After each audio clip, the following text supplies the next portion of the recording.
please welcome back to the stage Daniel Perez.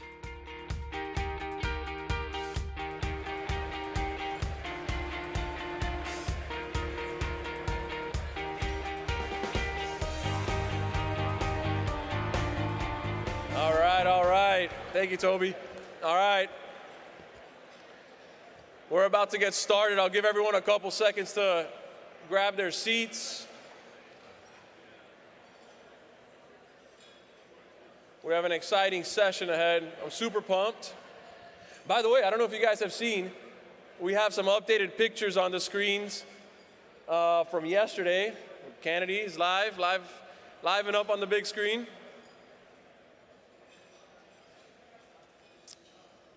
We'll wait for everyone to come in through the double doors and take their seats so we can get started. We're going to start with a prayer. But before we bring John Hansel up, I want to make sure that everyone is sitting and ready to roll.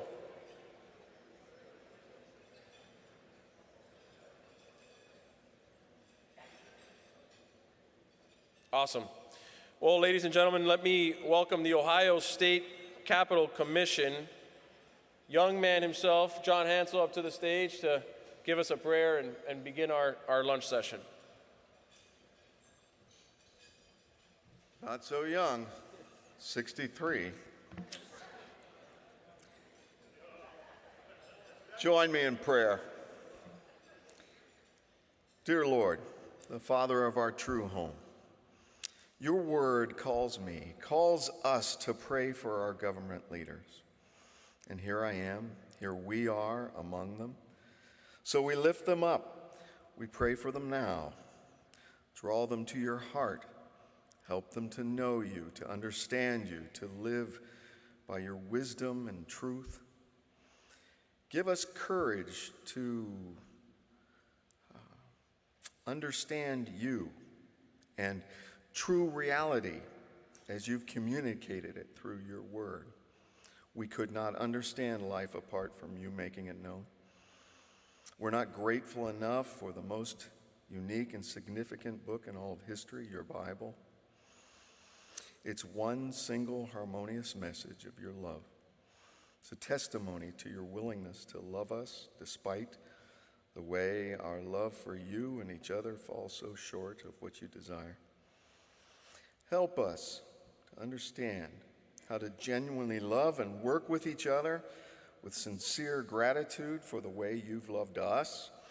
Empower us with the fruit of love by your Spirit so that we can be patient, kind, and good, faithful and gentle with each other, self-controlled in ourselves. We acknowledge there's a strange supernatural power at work in our lives and in our culture, a roaming lion that wants to devour us. We desire your protection. We ask for your protection. We need the safety that only you can provide. We need you to protect our relationships, our friendships, our families, our relationships at work, among our colleagues. Protect us from our pettiness, our selfishness and pride. Make us humble people who seek to love and understand others. As your word teaches us, encourage and enable us to act justly, to love mercy, to walk humbly with you. Our lives are so short, like grass that quickly withers and dies. Teach us to invest your gifts of our time, our talent, our temperament, and our treasure in things that really last, a legacy that honors you. We are so busy with the increase of technologies. Help us to live in such a way of integrity that expresses faith through love, that honors you. We pray all this to honor the Lord Jesus. Amen. Thank you, John. So we're going to start the food in a little bit, but I wanted to give a little bit of a preview on the panel that's upcoming. You know, education and school choice is something that should be important to every single one of you in your states. But here in Florida, we've been able to pass some serious policy that gives parents the right to not have to abide by the one-size-fits-all approach, and giving them the choice to put their children in whatever curriculum or school they see fit for their child. And we've been able to do that by having a voucher system on the policy side that corresponds the formula on the funding side, and we're one of the first states that are able to do so. So as we kind of hear this panel over the next hour or so, I ask that you guys hear them and you learn to see what you can take back to your states on how to give parents the right to choose their child's curriculum and their child's future. And it's not just about the voucher system and the money side, it's also about the policy side and making sure that the schools, and that's all schools, traditional, public, and charter, are deregulated in order for them to be able to flourish. And we've been able to do that here in Florida. And so I ask that you guys enjoy your meals, listen up to the panel, and enjoy the next hour or so. Thank you for being here.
Hi, I'm Governor Sarah Sanders. Welcome to this year's American Legislative Exchange Council meeting, and congratulations on your 50th annual summit.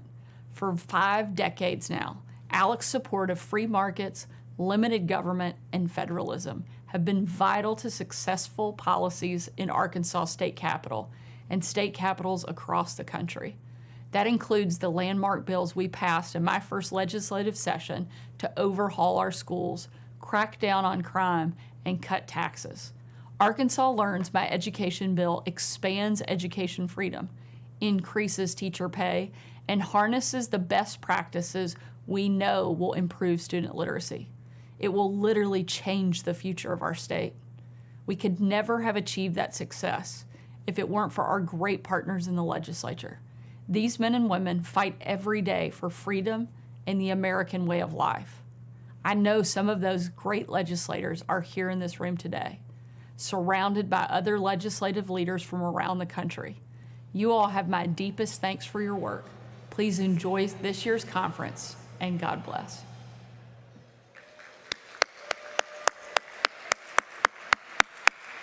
Well, thank you to Governor Sanders. That was amazing. We will get her in person one of these days.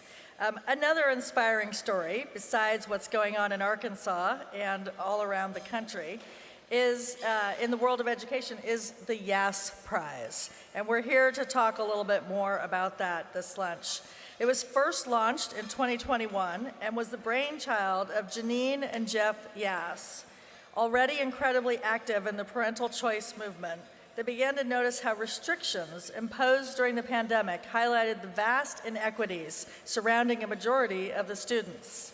They were determined to make a difference. Marshaling their resources in the name of improving students' lives, they created the YAS Prize. Applications for the $1 million award started arriving in droves. They soon began identifying hundreds of deserving, innovative education entrepreneurs who are making a true difference in the world of education. So they pivoted. First, by handing out the initial prize to the Discovery Center of Springfield, and then in 2022, by expanding the overall purse to $20 million. We are lucky enough to have the Discovery Center's Executive Director, Rob Blevins, with us today to discuss the incredible work that he and his team are doing in Missouri. As a NASA-certified moon rock and astronomical handler, you can imagine those classrooms are truly out of this world. Also joining us today is 2022 YAS Prize semifinalist and STOP Award winner David Wofford, Superintendent of the Chickasaw City Schools in Alabama, recognized as the Alabama Coach of the Year, United Way Volunteer of the Year, and Alabama Community Education Association Superintendent of the Year. David has also partnered with Stride K-12 to create his first career technical-focused virtual school in the state, the Alabama Destinations Career Academy. Very, very cool. An international speaker, teacher, and author, Jose Suarez, is the co-founder and CEO of the Hope Ranch Learning Academy, a K-12 private school for children with autism spectrum disorder, ASD. Using animal-assisted therapeutic interactions, a teaching family model, and individualized learning success plans, Hope Ranch is a 2022 YAS Prize semifinalist and a STOP Award winner. And finally, as Vice President of the 2022 YAS Prize finalist STOP Award winner Oakmont Education, Chris Gulsey-Worrell helps lead an organization fully dedicated to career technical education re-engagement for those students who have dropped out of high school. At Oakmont, students earn nationally recognized industry credentials while also engaging in hands-on workforce opportunities out in their communities. It wasn't finally because there is one more winner, and that is Kenesha Skaggs. She's the director and the founder of SOAR Academy, a school that focuses on each student's individual learning styles and provides a non-traditional school design that fully engages students. Starting in her attic, and ultimately moving into an ideal location in Evans, Georgia, the 2022 YAS Prize finalist and STOP Award winner SOAR Academy customizes their education program for each and every child. Ladies and gentlemen, please join me in welcoming these leaders in innovative education. It is my pleasure, and it's our team's pleasure to host the YAS Prize team here at the Discovery Center. It's a dream come true to actually have you here with us.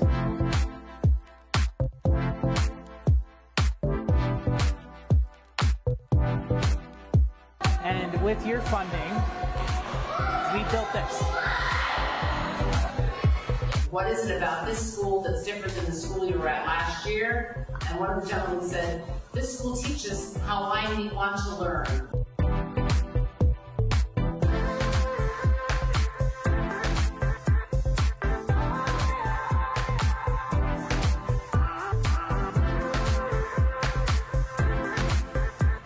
And I think this example should just spread across the country. And you guys should just be so proud to have it here in your community and have, hopefully we'll see something like this grow throughout the state and the country.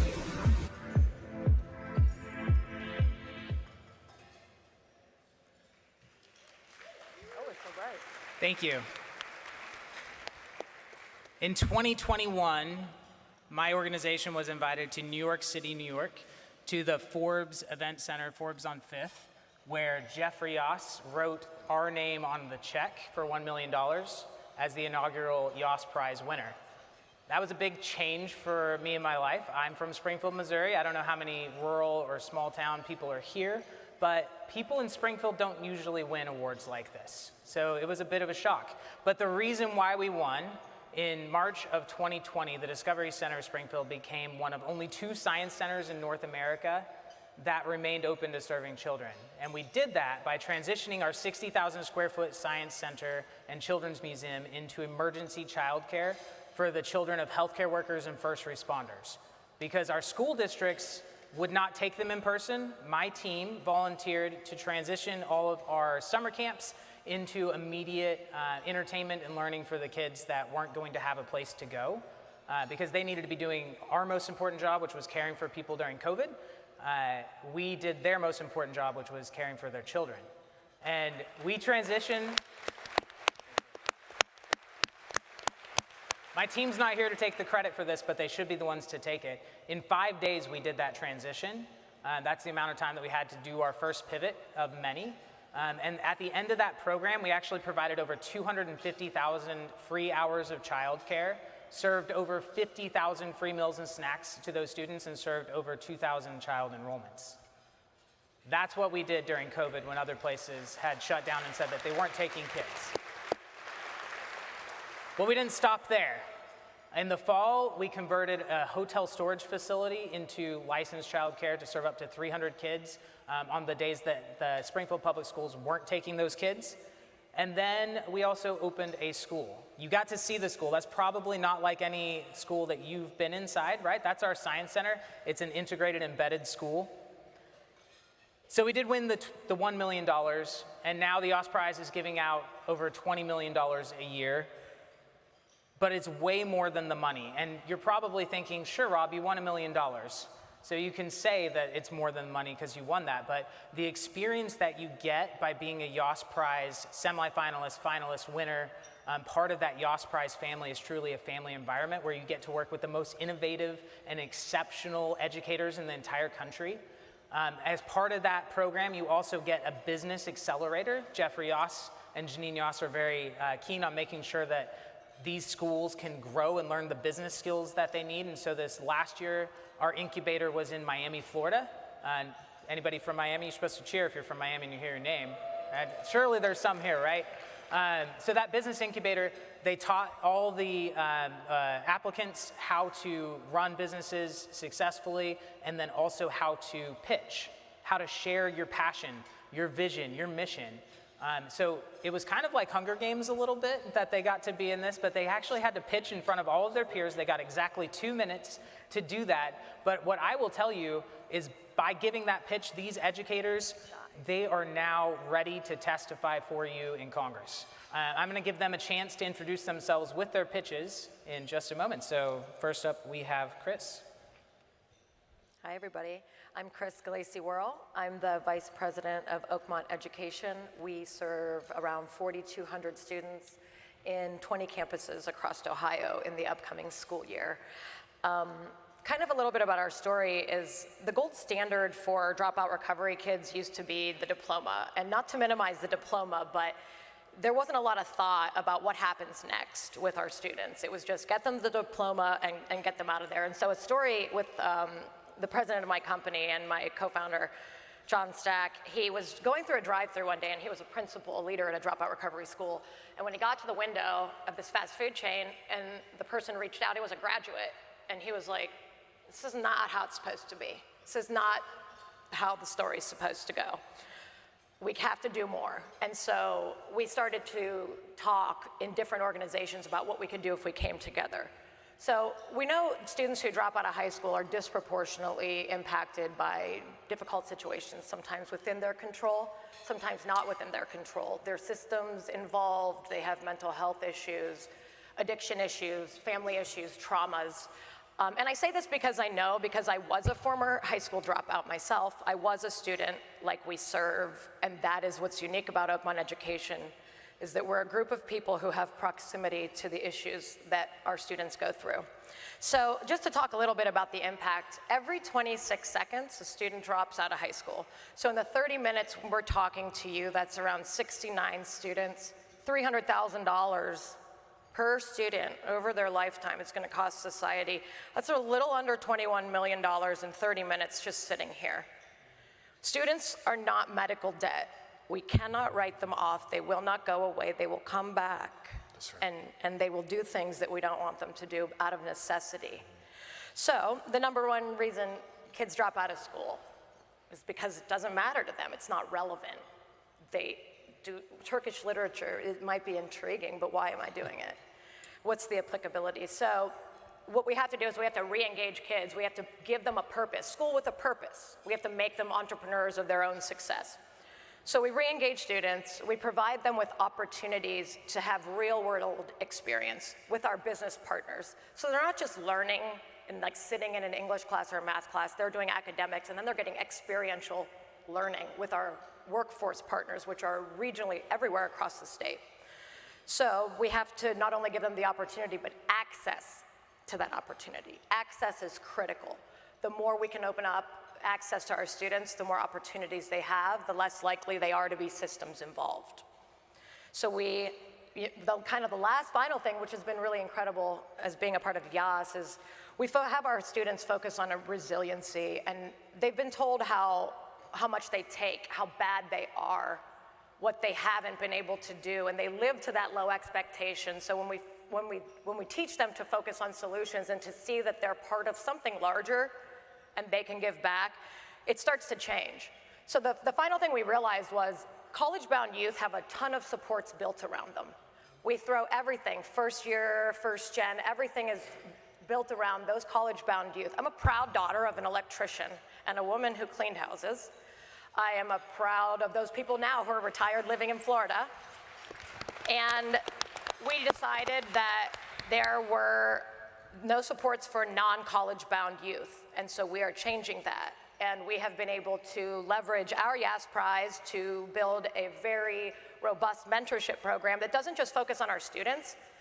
We went in our staff, but we went with our sector strategy business partners, and we teach their frontline managers. And now we can communicate. We have Gen Z talking to baby boomers on the front lines in construction, in healthcare, and we're helping to bridge the gap and the chasm that we've seen only widen over COVID.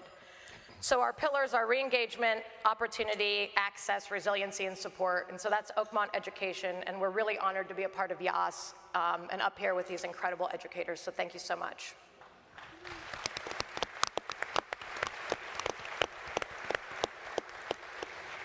All yours, Jose. Well, we were debating whether we stand or sit. If you don't mind, I'll stand. Standing ovation. Yeah, it's a standing ovation, right? So hope. what does that really mean? To us, it's more than just the name of an organization. To us, it symbolizes the mission that we set out to do. HOPE is an acronym for Helping Overcome Past Experiences. And that's exactly what we do. And we do that because hope, think about it, would hope really be important if everything would be going well? And I submit to you that it's not. It's when things go bad that you really need to hold on to hope. And that's what we bring to the families and the students that come to our school, that call our school the place of hope. We do that by empowering teachers to be permissionless in what they do. They know the why and they know the what needs to be done, and then we let them loose. Be creative, be unique, know your students, know your family, know what they need, and get it accomplished. By doing that, what happens is that educators then develop this outstanding school program. And that's what happens. We currently have had a waiting list of 150 students, and we'll talk a little bit about that in a few minutes. But you create outstanding school that causes transformation in the lives of students. And when that happens, then you create sustainability, long-term sustainability for the student and for the school as well, and the community that they belong and they support. You know, my name is Jose Suarez. My wife and I started Hope Ranch Learning Academy in 2004, and we serve children in the autism spectrum. We're a private Christian school in the Nature Coast of Florida, West Coast, Central State. And we do this in a working horse ranch, which is really cool because the kids get to interact with horses on a daily basis. And then in the middle of all that, we integrate therapy into that program. So not only do you get equine assisted therapy, but you get the academics in a matter that they understand. And what we often tell our staff is that it's not for the child to learn how you teach. You have to change the way you teach so the child can learn. We have to adjust that. It causes a lot more stress doing that way because now a teacher has to adapt to 20-some students in the classroom, but they get it, and the results are fabulous. When you look at what has happened because of that, and that's what sets us apart. It's not just the environment that the school is set in. You've got 10 acres, 15 acres now. We bought a second property. Majestic oaks all around, horses to the kids to interact with, academics. The academics is integrated with therapy. Therapy is integrated with social skills building. Social skills building is integrated with family contact and family uplifting. So not only dealing with the student itself, but the whole family. And as a result, the results have been amazing. Mute students are coming to our school because of the trauma they've received in other placements. And within a few months, they begin to speak. It's just fabulous to see them. We had a student that came in 15 years old. 15 years old, he stopped speaking at school in the 3rd grade. They couldn't figure out why, but he stopped speaking in school. Prior to enrolling in our school, 6 months prior, he stopped speaking at home. So now he was totally mute. 3 months into our school program, he begins to speak, and by December, he has a speaking part at the Christmas play. I mean, it's just amazing. We had another child that we recently took to Tallahassee to talk to our legislature about school freedom, scholarship freedom, school choice. And this child, she came into our school in 3rd grade. She's currently in 6th grade, actually starting 6th grade this year. Also came in mute, totally nonverbal. She went to Tallahassee and she spoke in front of legislatures, people she didn't know, in a totally different setting. She spoke and spoke to her peers, hundreds of peers at a time, talking to them about the importance of school choice, the importance of ESAs, and what that has done in her life that allowed her to get the education specialized for her needs. And as a result of that, here she is speaking, making videos, and promoting that process. It's fabulous. Kids are exponentially increasing. Florida, I love Florida. So Florida recently passed HB1, right? And then we got vouchers for everybody. Any child in the state that can enroll from K through 12 have access to these scholarships. We've been running with a steady wait list of 150 students. Every single year, we try to do this, we try to do that, 150 students, and mostly because they can't come to the school, there's no financing. It costs $11,000 a year to come to our school. With this funding, that list went from 150 down to 30, because everybody was funded. So thank you, Jose, for all your job. Thank you. Kenesha. So imagine that your child has an IEP for 5 years. They're in the public school system.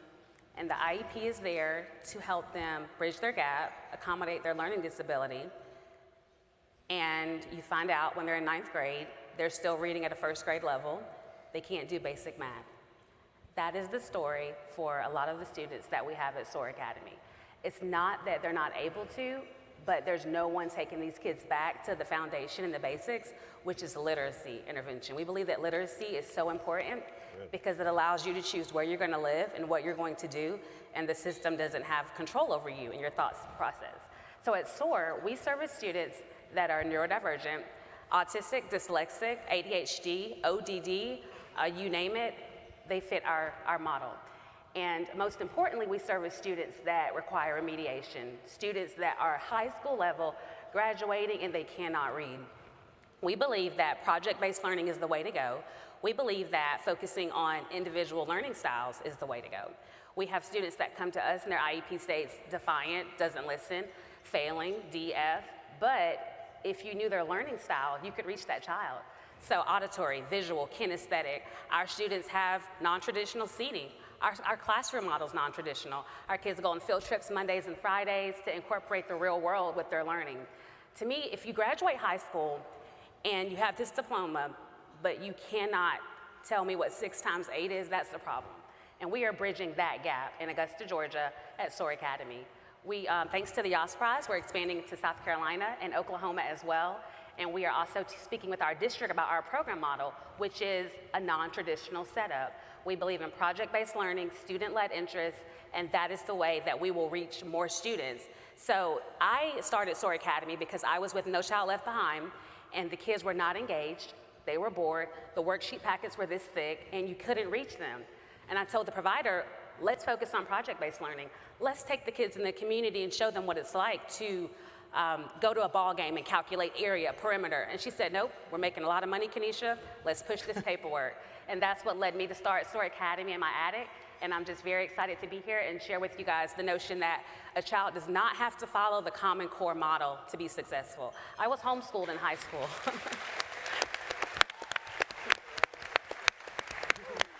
So the last thing I'll say is I was homeschooled in high school, and my mom did not follow Common Core model. She followed what she knew I would need to make it in the real world, and it overly worked. So I'm just here to show that, clearly. So I'm just here to show that innovation is here, and we're gonna keep spreading it across our state, our nation. Thank you. That's great. David. Very good. Superintendent. You have to speak where you're most comfortable. I'm comfortable at a podium, so I took this. I'm David Wofford. I'm the superintendent of Chickasaw City Schools. So one of these things is not like the other. I'm the public school representative up here of this bunch. I'm a public school. And thank you very much. And in saying that, Chickasaw City Schools is a very small school district. We're about 4 square miles. We're in Mobile County. And I want you to remember this number, 64. Also remember the number 77. 64, that's how many schools that our students went to in that 4 square miles. When we were in Mobile County public schools, people across the street from each other, next door to each other, they didn't know each other. And our community decided that we wanted a community school. So 10 years ago, we started Chickasaw City Schools that serves that 4 square miles. Now there is a better sense of community, and they understand who lives across, who lives next door, and they go to school together. So that was a big change for Chickasaw City Schools. Our mission, our mantra, everything we do is to prepare students for the day after graduation. What does that mean? What does that look like? Well, for 30 years, we've been telling kids that you need a college degree to be successful. We're not anti-college, but folks, that's a lie. There's opportunities out there right now. If America is going to continue to be an economic force in the world, we have got to produce. In order to produce, we need students that have skills when they walk out the doors.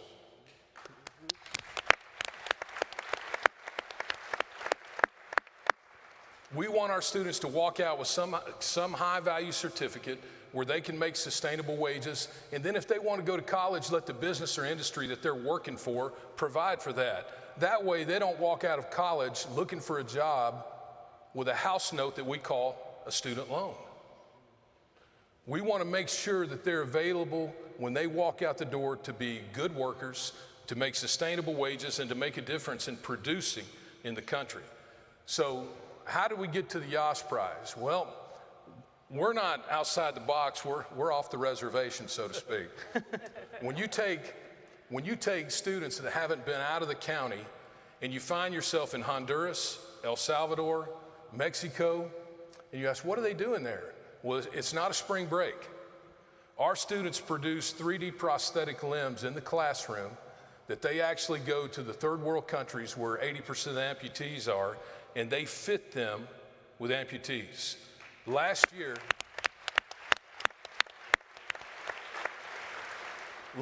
we had the pleasure to fit 77 amputees in developing countries.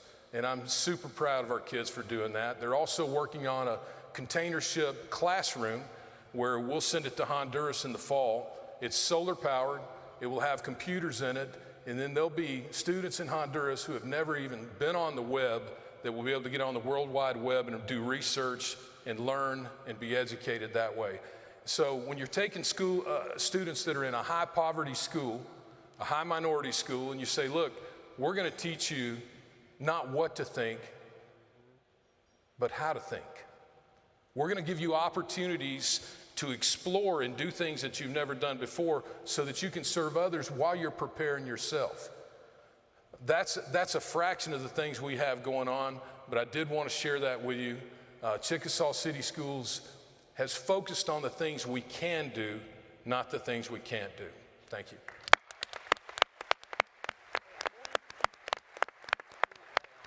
I can't wait to take our trip. I love all of those impromptu moments where everybody cheered. We're going to call those Yas moments from now on. Aren't they incredible?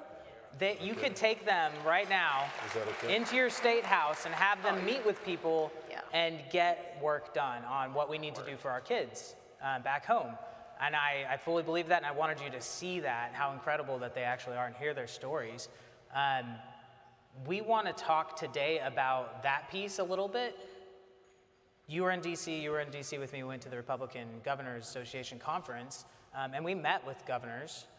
Do one of you want to talk a little bit about meeting with them and what we did as the Yas Prize? Yeah, sure. I'll go because I'm still kind of talking to Governor Reynolds.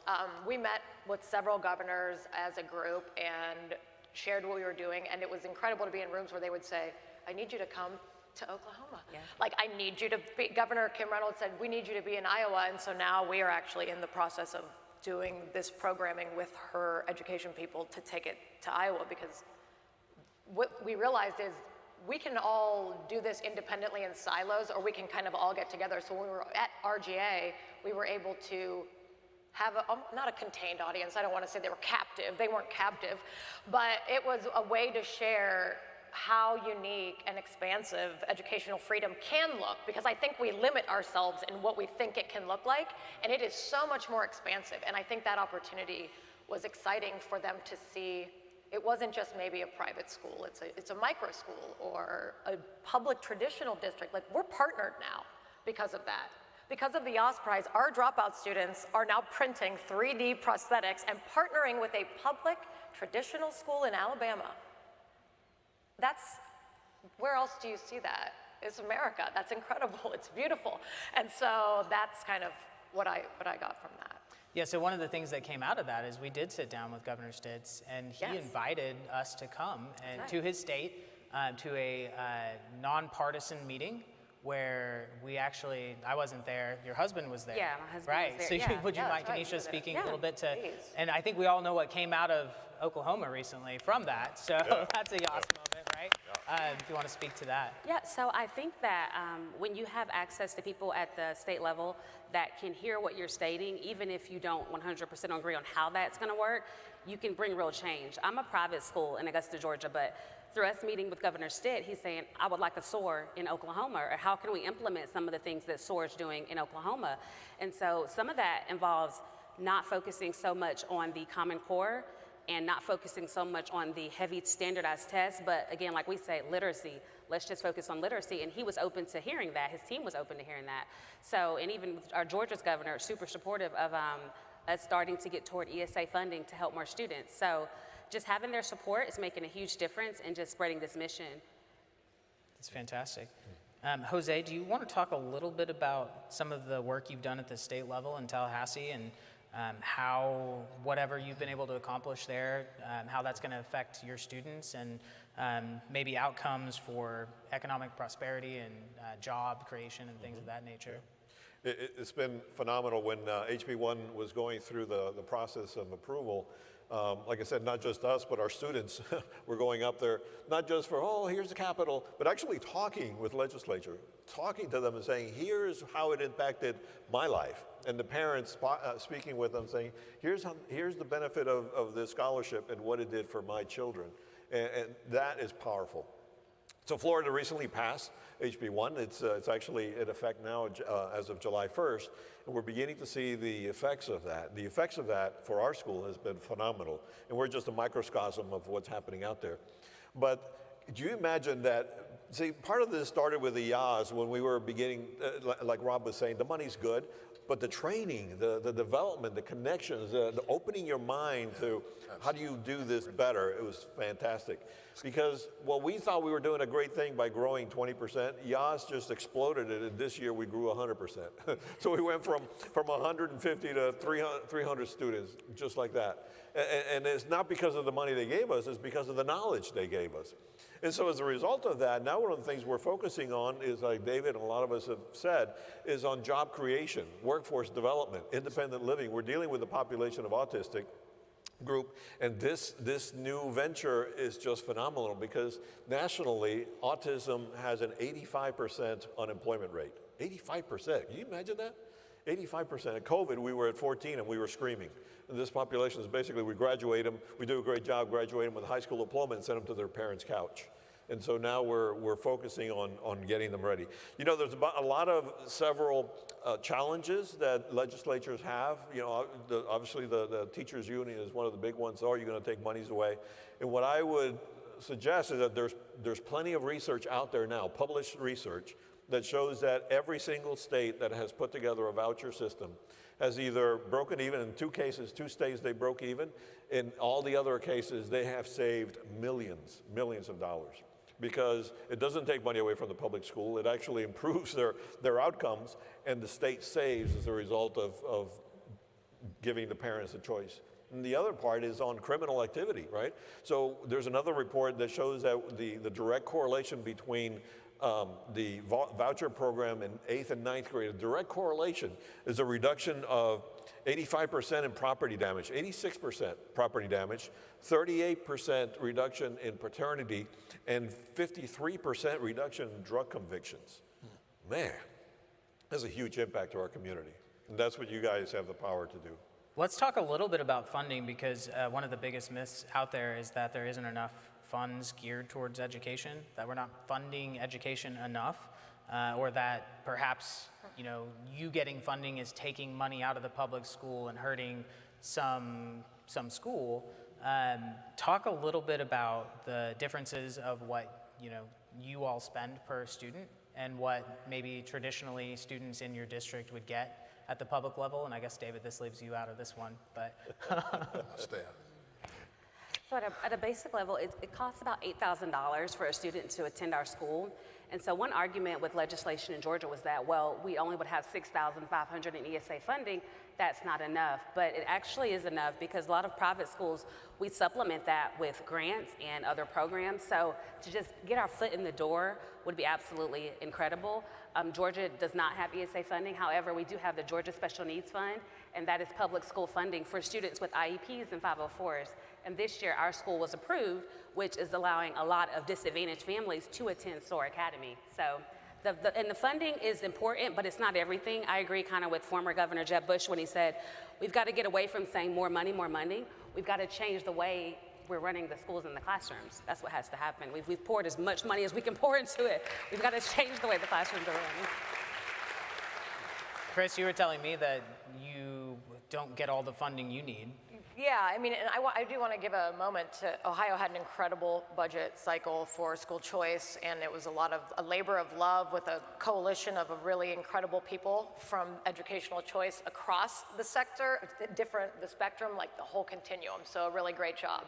But still, to really re-engage a dropout, we're talking a student who's over 18, reads on a 4th grade level, has 20% of the credits they need to graduate, and has been to like 4 high schools, highly traumatized. So in order for us to like even re-engage that student, we have to like stabilize them. We have to stabilize everything. We're spending around $15,000 a student. We're not getting that a student. This budget cycle in Ohio, we fought really, really hard, and we had some huge champions specifically for dropout kids, for career tech specific. I don't think it's a function of there's education systems that have tons of money. We throw money at systems. We don't throw the money at the solutions and the schools that are actually doing things to bring solutions to the table. I think that's changing. And I think workforce, another shout out to my home state. We have taken the Department of Education and we are reorganizing that to the Department of Education and Workforce, so stay tuned and watch because we're about to do some fun stuff there. But yeah, I think that there's always room to give more money to proven programs and schools that have outcomes, not just continue to throw money at systems because they're the largest employer in the city. So my private school that I run it's a private school district. We spend $8,250. Well, that's our revenue that comes in on each student per pupil.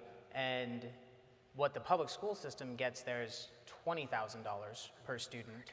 And so when you look at the academic achievement rates, we started the year with 41% about of our students were at grade level in reading and math. And we ended the year at 80% of our kids. And we still want to get that last 20%.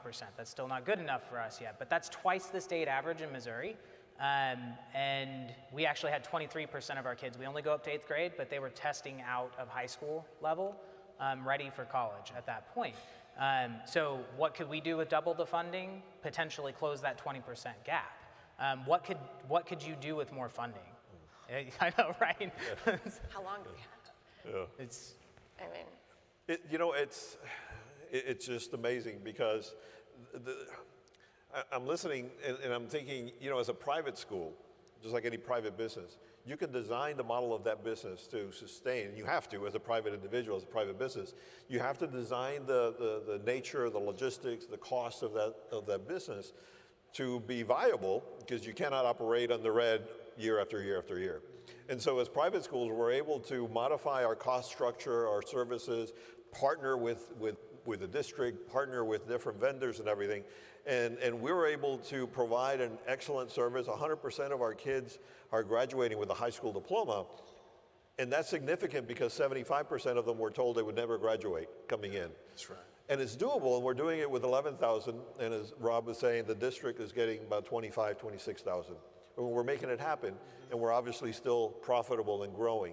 So it's not a matter of money, it's a matter of systems and logistics and figuring out what works and rewarding that. So you all have been incredibly successful in your endeavors. Your passion, your why is extremely centered, and it's always about the kids first, kids before systems, and it's silly that we even have to say that. But kids before systems. David, what would you want somebody here today that's from Alabama to take home to their district and talk to their superintendent about? Like, what message do you want them to, what action do you want them to take today? There's a couple of messages. I think that a lot of public schools are for educational freedom. They just want a consistent accountability measure across the board. It's okay, whoever can do what we need to do to educate our kids, let's do it. Just keep the accountability measure the same from one to the other. I think that's one thing. And the other thing is, schools have the potential to raise communities. We are a community school. We do not just focus on the kids that we're educating, but we're taking it to another level with their parents. We're offering opportunities for parents that are underserved, undertrained, to be able to go to the local community college. We'll provide a bus route for them. They can get trained in some high-value certificate. That way, our kids that are in poverty start to see their parents working a job every day. They see them going to school, being trained. There's opportunities for each of our community schools to not just educate our kids, but to raise the whole standard of that community. Chris, what do you want people here today to do when they go back to Ohio or next time they're in DC? I mean, I just think that it makes more sense to invest in students while we still have an opportunity to, because it's a lot more expensive to build prisons and staff them. 75% of males in prison don't have high school diplomas. So the money that people are looking to have you invest as part of that continuum, it's important. We have recently had a lot of crime happening in Columbus, and I asked the police chief, I said, ask those kids if they have high school diplomas when you bring them in. Because I guarantee you, nobody wants to go out and do crime and steal and hurt people.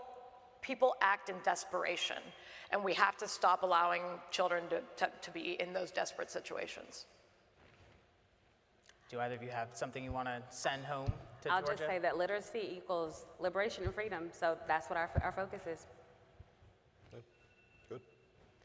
Well, I want to thank Jeff and Janine Yoss for their focus on creating a better future for all of our kids, because they're all our kids. We succeed or fail together as Americans, and I'm hopeful that you will go back to where you're from and you will have the hard conversations. You will bring these exceptional people with you to those meetings so that they can share their individual stories.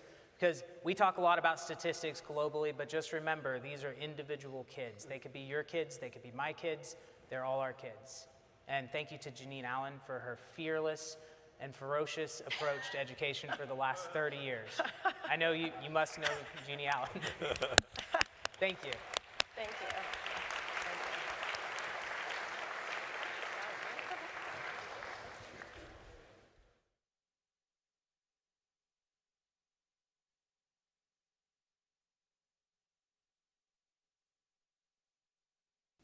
Hello, I'm Governor Kim Reynolds, and I'd like to welcome you to the American Legislative Exchange Council's 50th annual meeting. For 5 decades, this organization's unwavering commitment to free markets, limited government, and federalism has made it a trusted source for policymakers all over the country. Grounded in freedom, these ideals are neither Republican nor Democratic. Rather, they're simply American, and Iowa is so proud to champion them. While some get distracted by the bright lights and big stories of Washington, D.C., the most important work gets done in the states. This is where men and women like you truly make a difference and look no further than education. Iowans believe that educational freedom should belong to everyone, not just those who can afford it. And that's why I was so thrilled to sign the Students First Act this year, which will provide universal school choice to every young Iowan within 3 years. For the first time, our state's education dollars will follow students to the school that best fits their unique needs, regardless of income or zip code. And the positive response from Iowa families has been overwhelming. Nearly 30,000 student applications have been submitted for the upcoming school year. I am so proud of the work done by all of Iowa's ALEC members, especially Speaker Pro Tem John Wills, who also sits on ALEC's board of directors, and our Senate President Amy Sinclair. Their leadership has helped turn Iowa into a national model for parental empowerment and school choice. I also want to thank each of you for all you do on behalf of American students, families, and teachers. We've come a long way, but there is absolutely still more work to do. Every student in our great country deserves an equal chance at success. And with your continued engagement, I know that we'll get there. God bless each and every one of you.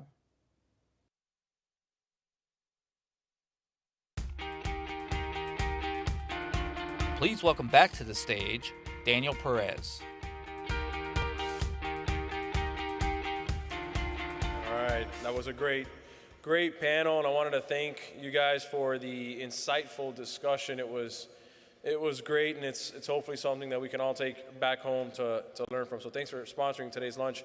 Before you guys go, the puppies arrived outside, so on the way out you guys will see them. But before you go, I want to make a couple announcements. At 2 p.m., we have CIED meeting, criminology, the criminal justice, HHS, and tax. And of course, the puppies. So I'd start at 1:45 in the exhibit hall. And fun fact, and we're going to bring up Representative Overdorf from Florida, but he was telling me there's some cool stuff we're going to be able to see from the east side of the hotel tonight. Toby, the floor is yours. Let him know. Absolutely. Well, thank you, Danny. And how about that? He has such power to arrange something that is never happened before in the state of Florida, but is uniquely the state of Florida. Tonight at roughly 10:20, there will be a Falcon 9 liftoff for SpaceX. So if you look out the east side, but wait, there's more, because we're breaking a record tonight, and there'll be a second launch right after that at roughly 11:04. Any questions on that? Just go ahead and Google Space Launch Florida, and you will see all kinds of things tonight. So how about our chairman, arranging all of this stuff for us? The 50th anniversary, unbelievable. Well, way to go, Danny. Thanks, Toby. All right, guys, that'll conclude our lunch. I hope you guys enjoyed the food and enjoy the rest of your day. Thanks for being here.